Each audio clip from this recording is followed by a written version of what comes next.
let me give you a quick synopsis on your engine here. So this is a 342, as you know, and it was made in 1952.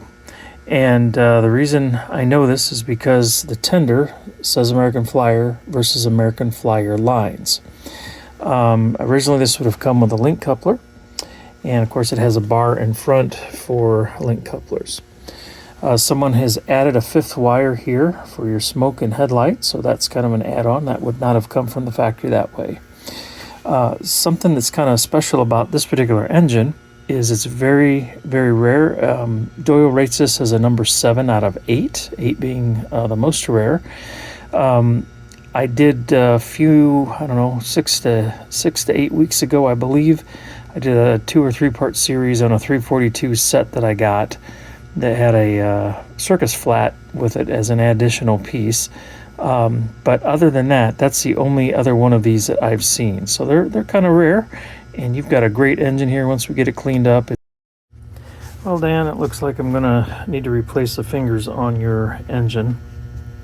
And it's not that they have holes in them, but the problem is they are loose, and so they slide back and forth on this board.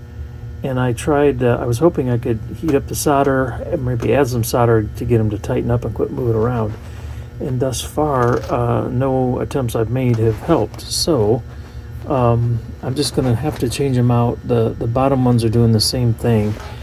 And basically what's happening is as your drum rotates, these fingers are moving around, and then you've also got a little bit of play from side to side on the drum, which you want. But what happens then is these fingers at times are getting actually into the black plastic where there's no electrical conductivity.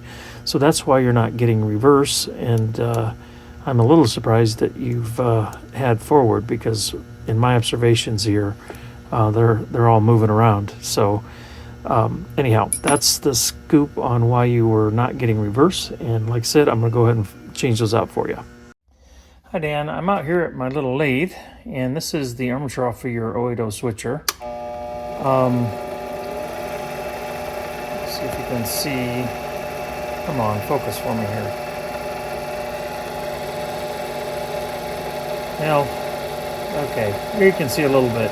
You've got a little bit of a wobble. I've already turned down the end.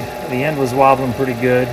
Now I'm going to face across the front of the commutator surface, and what I want to do is kind of flatten that out for you. There's kind of a cup in the middle, and I think there's also some divots at the ends of each plate, and that will become more obvious as I kind of resurface or reface the front here.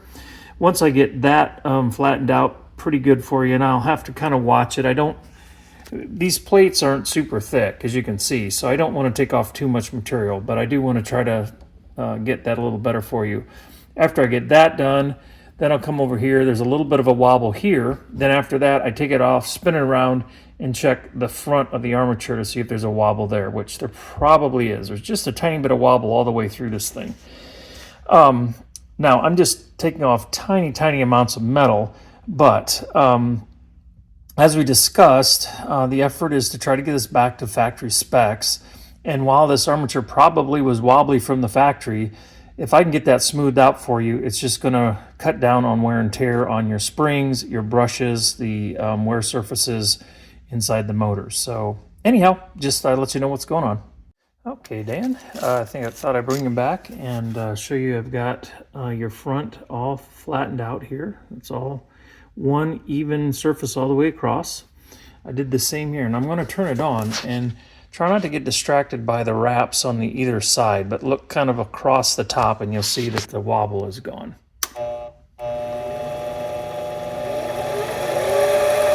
I should slow it down for you, but you can see the wobble's gone, and if you look out here at the end, you don't see that's wobbling anymore. So anyhow, that's what I was after, and that'll help your motor run smoother, and just like I said earlier, help everything just last longer, less wear, that kind of thing. Here, got your engine put back together after working on your armature, getting that squared away and cleaned up, and I got your smoke unit cleaned up. I've got your wheels cleaned up and axles lubed. Of course, lubricated everything, polished up contacts here. Same with reverse unit. New fingers, cleaned up underneath here, your wipers and your pickup wheels and all that. So let's go ahead and see what happens when we apply some power.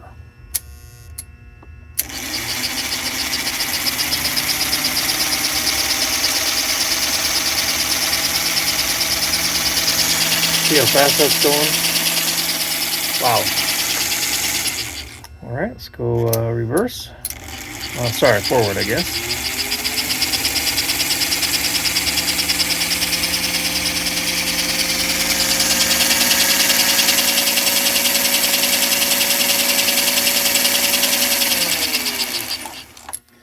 Now, the sound that the motor's making is sweet music to my ears. And the RPMs are actually picking up just a little bit more as the brushes kind of reseat themselves after every time you move take brushes out and clean up the commutator surface. The brushes take a little bit of rotations to kind of get back in alignment the way they used to be, or wear in just a tiny bit. But the RPMs keep picking up, so that tells me we've got everything freed up. And so that's exactly what I want, because that tells me you're going to get the best power and life out of this motor once I put everything else back on. So what do I do next? Well, next I'm going to keep cleaning up the metal pieces that go on the wheels, the side gear and crosshead guys and all that. And I've got a lot of it done, but there's a few pieces yet to do. And then I will reassemble things and start focusing my attention on the outside, the shells. And so just letting you know what the progress is. Hi, Dan. I wanted to show you something here. I've got your engine upside down. I've got the engine completely back together, everything tuned up, cleaned up, lubed up, running great. I just have the tender shell to fit back on the tender. I've got the reverse unit working perfectly, and I've just got a tiny bit of paint touch up and cleanup to do on the shell, and then we are looking good. That's kind of the last thing I did for the engine. But what I want to do is I want to do this. I want to put the transformer handle down, so that's going to apply power. Now I'm going to have to cycle through the reverse unit. Oh, I guess it's going to take off right away. But I want to show you something, okay? So in the past I've done this where I say, if you can get a motor to turn when your transformer is like that, that means things are running really, really well. So I wanted to show you this. Again, as we talked about before, I've got the armature turned a little bit, and that is not wobbling at all. Isn't that beautiful? That is a sign of everything being in good working order. There's no bends, no wobbles. I mean, that is just fantastic. And then if we go up here to the side gear, now there's things that are bent a little bit, especially these eccentrics, but as these rivets kind of get worn, I ended up bending them just a little bit so they'd clear the main stud, so that there wasn't any collisions happening. But yeah, things are working very nicely. So let's go ahead and flip this engine back over on its wheels and put it on the rolling road here. Okay, so here we are, like I said, back on its wheels, and let's get a little juice here. See, we've got good smoke, and let's see, I need to do something with the headlight. Don't see that it's lit. Let's not have it screwed in well enough, so I'll mess with that. But I thought I'd point out here, zoom in a little bit. I mean, I've polished up everything. Polished up your drawbar, your front. This is actually, I believe, the release for the front coupler, even though it doesn't work. All your chrome here. Look at your bell.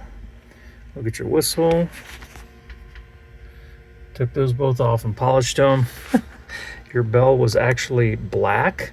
At first I thought, well, maybe it's not actually a clear metal. Maybe for some reason it's black. But I kept working on it, and finally the chrome came through where the metal came through. It's not really chrome, I don't think, but also did your other trim here around the cab and at the front of the tender.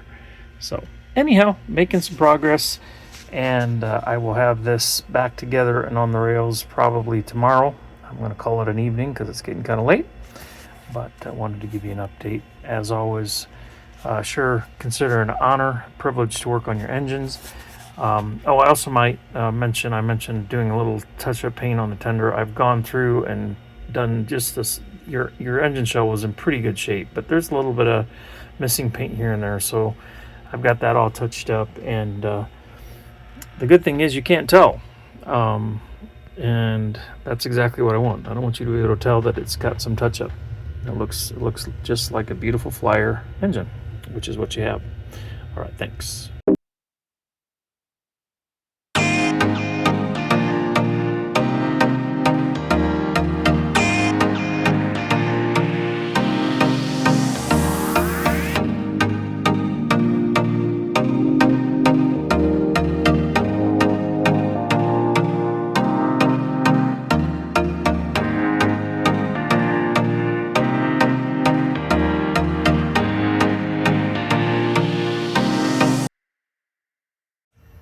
So here we go, Dan. Got your switcher hooked up to some passenger cars here. Red light going. Runs beautifully, smoothly, slowly, or fast. This thing will absolutely scream. You see we got nice smoke at real slow speeds. And got a little bit of a train here, but of course no struggle whatsoever.